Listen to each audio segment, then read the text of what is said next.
Slapa, jestli si přijede. Jestli přijede ještě dneska, tak to bude pěkný. Dneska nepřijede. Protože ona se mnou nepije. Nikdy. To asi nikdo. Někdo jo. Mám pár kamarádů, který taky chápou ten svůj život tímhle stylem. A nevydrží to. Jsou taky zvyklí, jo. To je prostě nalajnovaný. Úplně výborný, jo. Martin zapomněl, no. Já si vždycky vzpomínám na svého nejlepšího kamaráda, který mi zavolal, že přivezl 80 litrů vína. Říká, chudy, přivezl jsem fantastický víno. Nikomu to neříkej.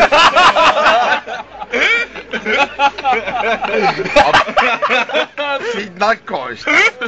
Hned jsem zavolal. Zvrhlíkům, jako jsem já. Než dojel, už jsem tam seděl. On to uviděl, říkal, tak dáme si lahvinku. My jsme kamarádi, my jsme vypili 70 litrů vína. Těch 80 jsme nevypili jenom díky tomu, že manželka ukradla 10 lahví, zcizila, Seděli jsme tam, pekli jsme 100letou husu, 100letá husa. Že jsme zasuli... Noblesní teda, Noblesní. Pekli jsme jí 2 dny. Výborný, úplně výborný. Fantastický, ty vole, úplně výborný. Veltlínské zelené, vole. Pozvracel jsem jeho mámu. On mi říká, ty vole chudy, vole, musíš s tou mojí matkou furt diskutovat. Já pak nemůžu říkat takový slova, jako je píča, kurva, vole. Výborný, tak jsem jí pozvracel, ona utekla a pak jsme říkali píča, kurva. Výborný, vole, noblesní,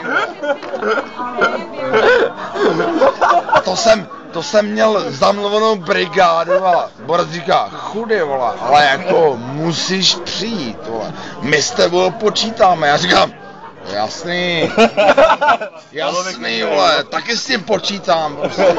Akorát, že telefon výborné veltlínské, končí brigáda, vole. Matka brečela, ty vole.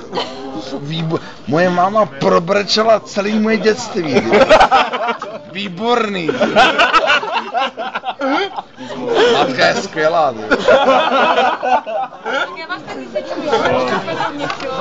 Chceš, že jsem vzal fest, no? Tak docela... Zaplatím ražničí, tam mám, s hranolkama. Ještě ten talíř rozbil jsem talíř. S Amerikama a 3 pivča.